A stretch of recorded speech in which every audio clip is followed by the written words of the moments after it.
Bueno, como cada semana quiero una vez más compartir con ustedes qué momento más especial poder compartir la palabra de Dios, el consejo de la palabra de Dios. Y en esta ocasión voy a darle seguimiento de lo que he venido hablando, que nuestro Dios es un Dios intencional. A veces nosotros pensamos que Dios se saca como el as bajo la manga y que simplemente decidió resolver esto de esta manera. No, en Dios todo está bajo un plan. Hay varias cosas que no entendemos. De pronto hay cosas que quisiéramos comprenderlo todo de una sola vez, pero no podemos. Y qué importante es entender cómo Dios obra, cómo Dios trabaja. Eso es muy importante.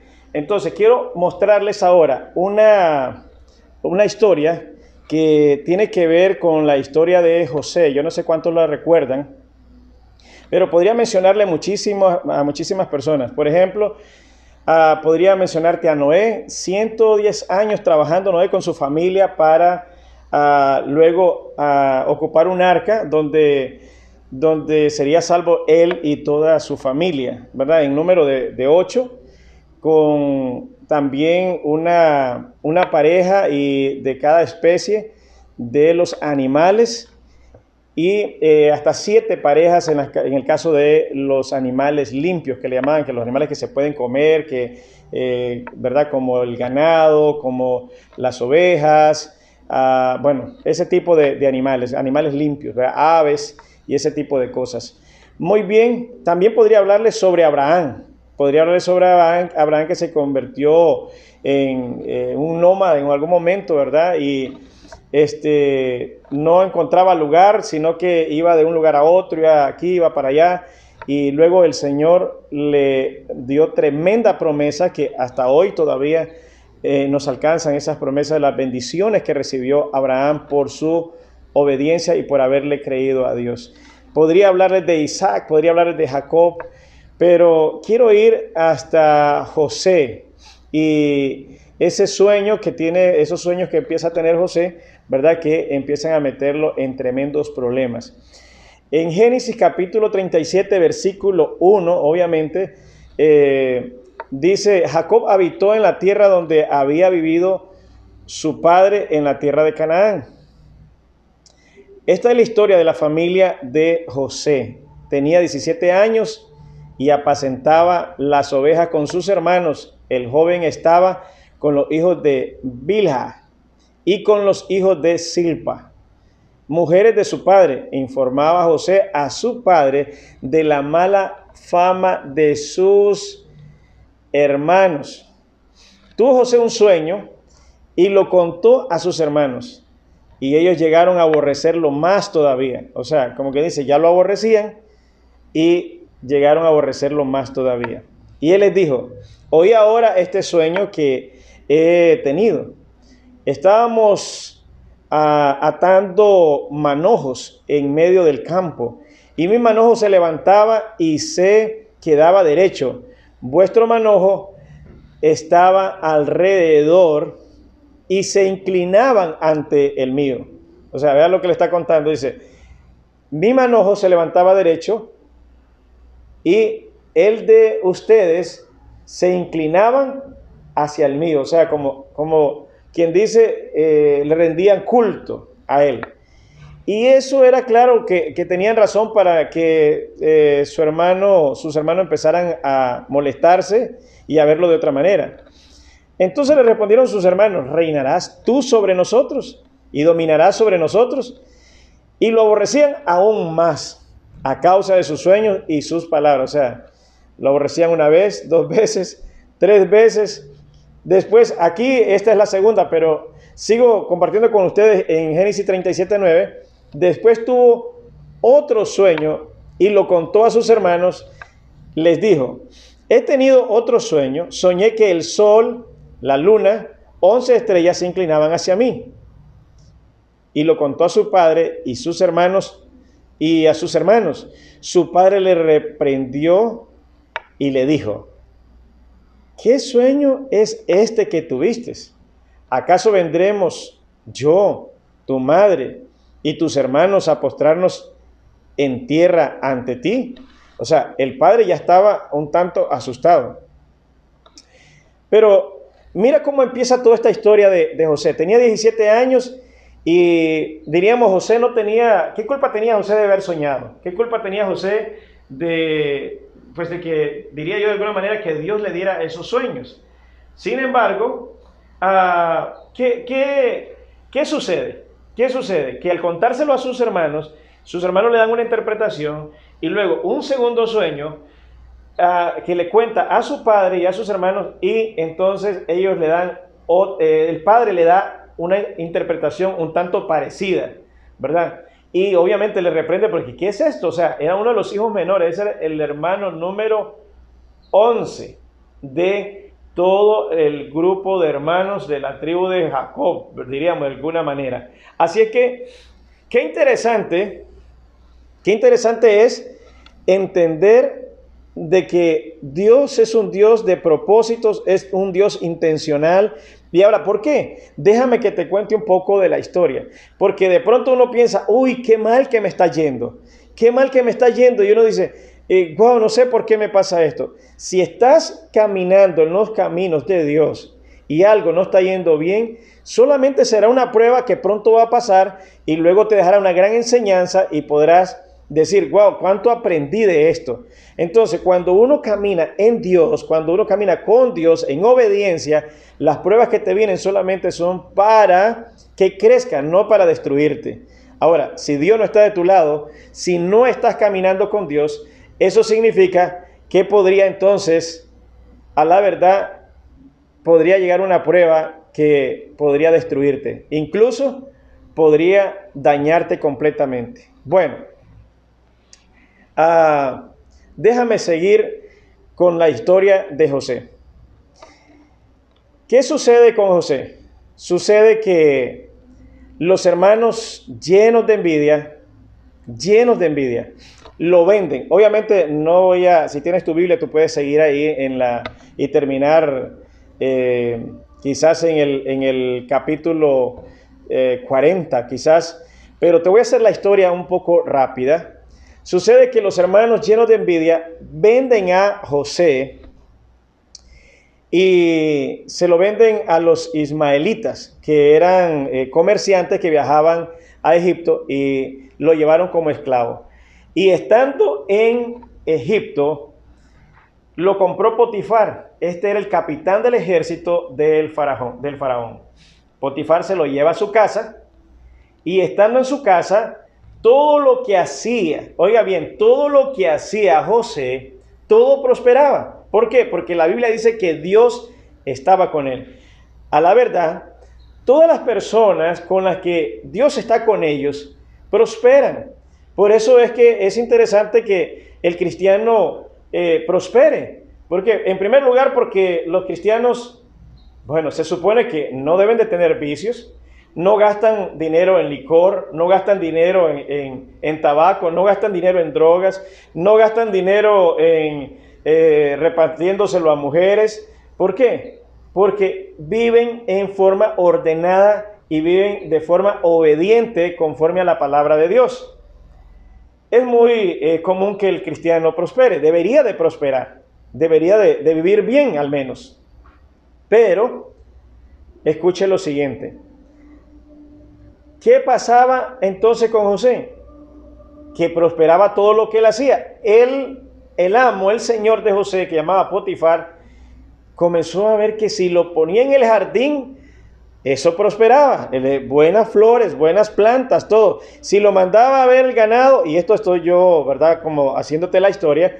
Entonces, porque fue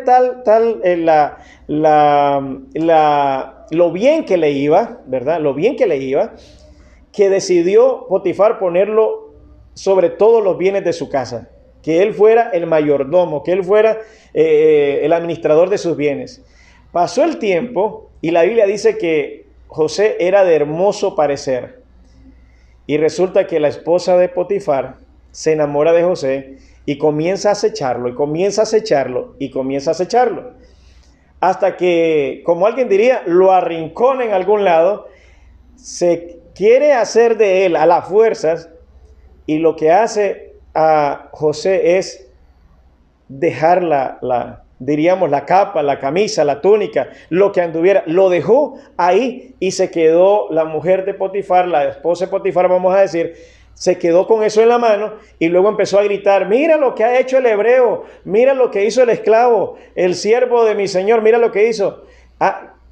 Comenzó a acusarlo y cuando llegó Potifar, obviamente le montó toda la historia. ¿Y qué sucedió? Sucedió que Potifar se enojó tanto con José que no se acordó de nada más que de meterlo a la cárcel. Así es que lo metió a la cárcel y una vez que lo metió en la cárcel, por cierto, la Biblia dice que lo metió en la cárcel de los presos del rey. O sea, no fue a cualquier cárcel, no, a donde estaban los presos del rey. Y sin culpa, sin ninguna culpa. Ahora, estando en la cárcel, también llevaron ahí a dos siervos de el faraón. Uno era el copero y el otro era el panadero. O sea, como quien dice, la gente de confianza de el faraón. Le habían fallado al rey, le habían faltado, y así que el rey se enojó, el faraón se enojó y los metió a la cárcel donde estaba José entonces. Cuando entraron estos dos, el panadero y el copero, que le dice el jefe de la cárcel, porque también José se había encargado, ya era también administrador de la cárcel.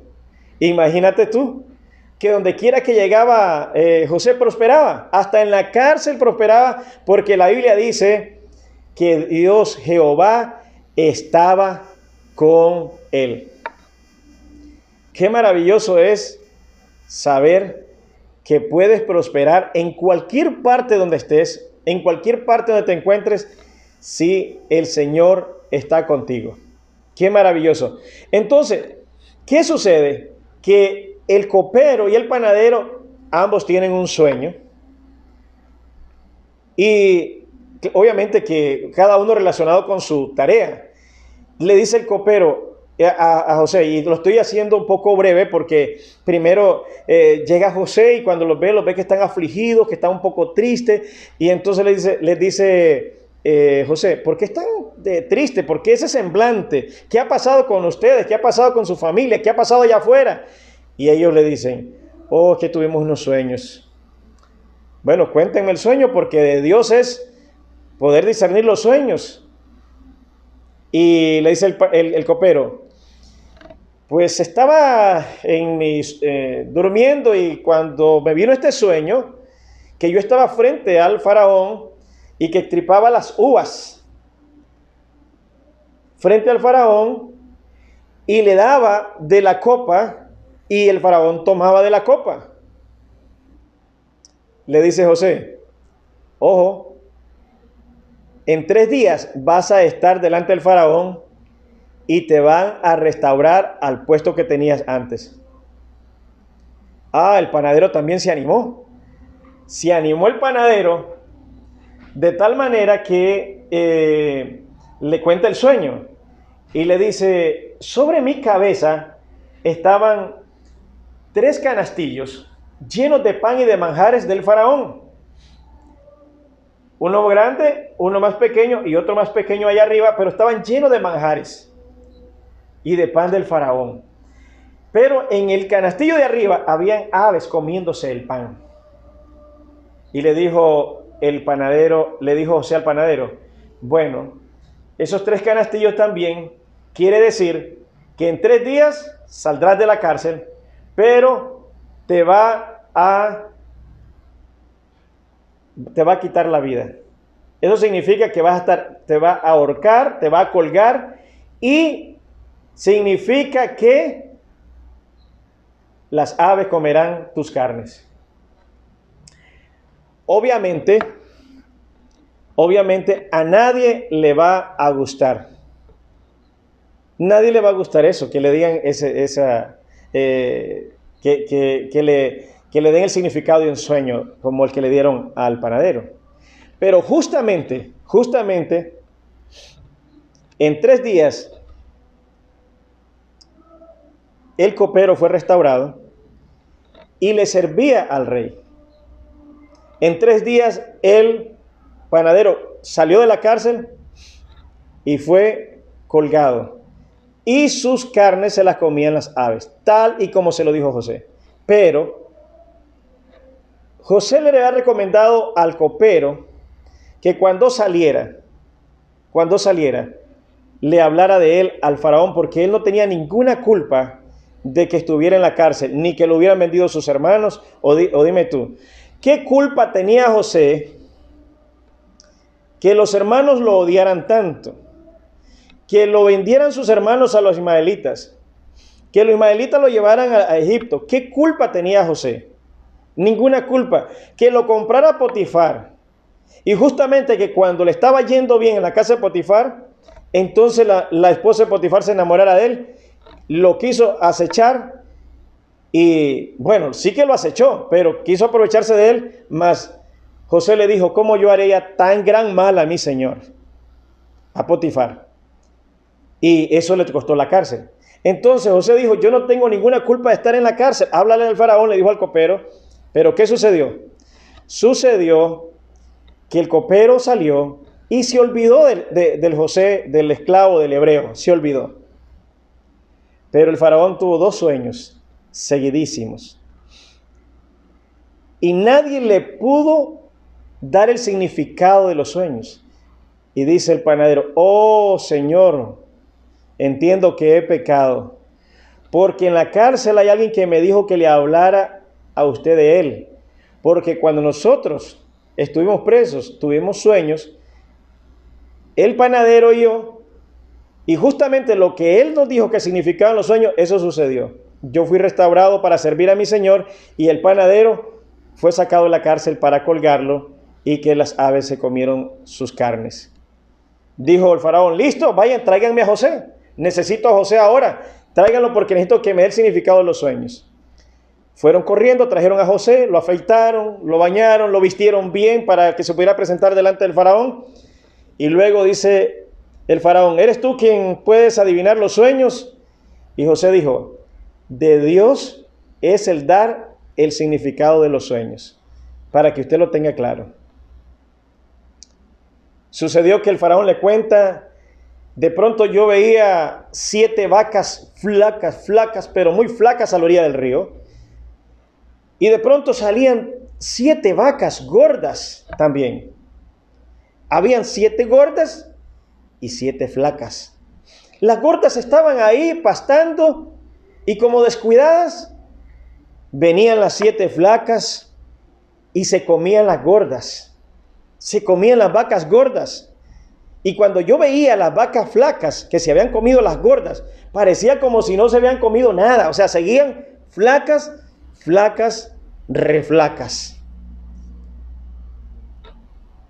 Me desperté, volví a dormir, dice el faraón, y entonces veo una caña que se levanta a la orilla del río con 7 espigas, pero espigas bien gruesas, bien gorditas, bien buenas, bien bonitas, bien rellenas. Y de pronto se levantan también una espiga, una caña como azotada por el viento, con 7 espigas, pero flaquitica, muy flaquitas. Y que en eso que se descuida y la espiga flaquitica se come a las gordas también. Y la espiga flaquita seguía como igual. Y entonces le dice el faraón, ¿ahora me dirás tú lo que significa? Y le dijo José, el sueño, los 2 sueños es una misma cosa.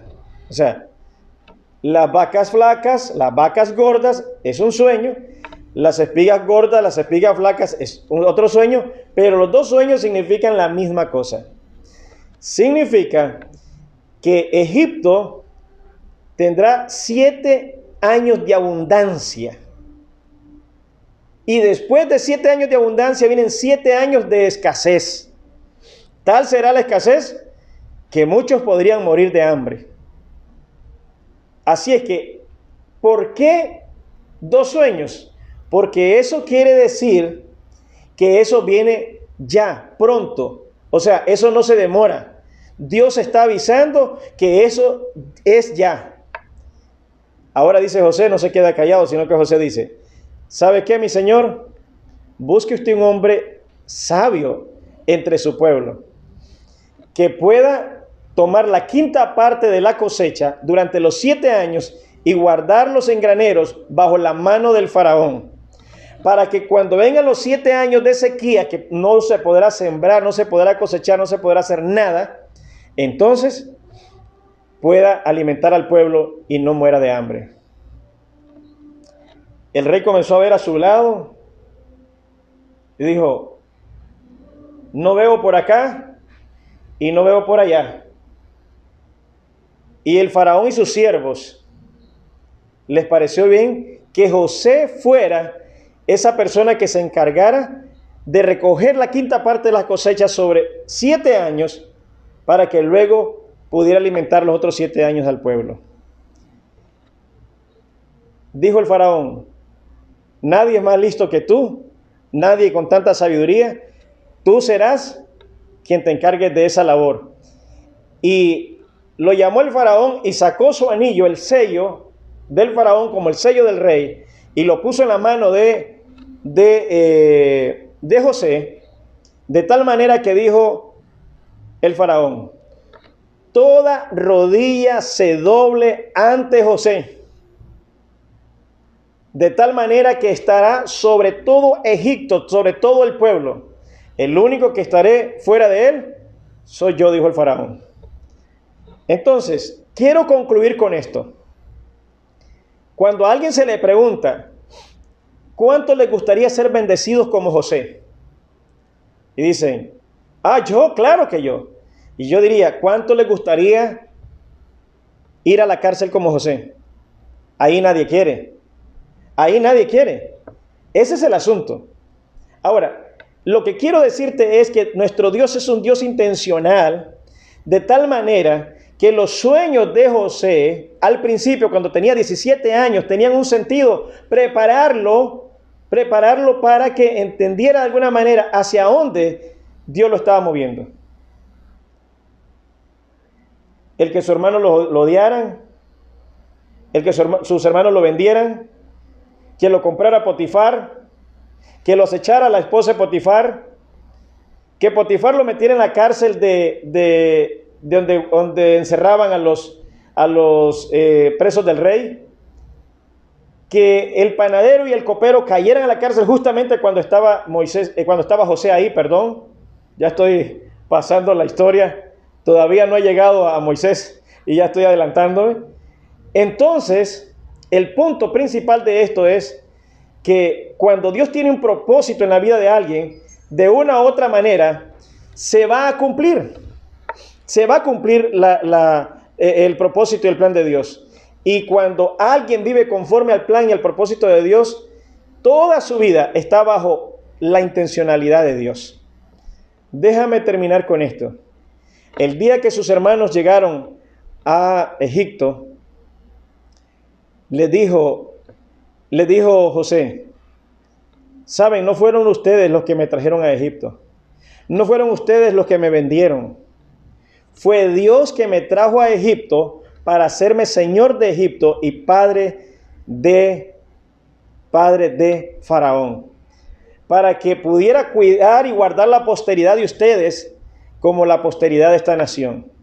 De esa manera se ha mostrado la misericordia de Dios para que podamos vivir y para que nuestra familia puedan subsistir.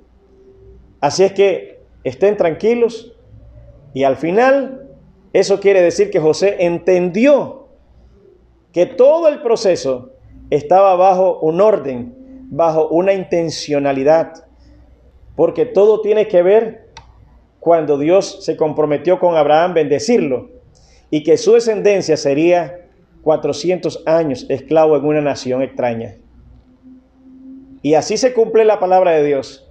Quiero terminar diciéndote lo siguiente.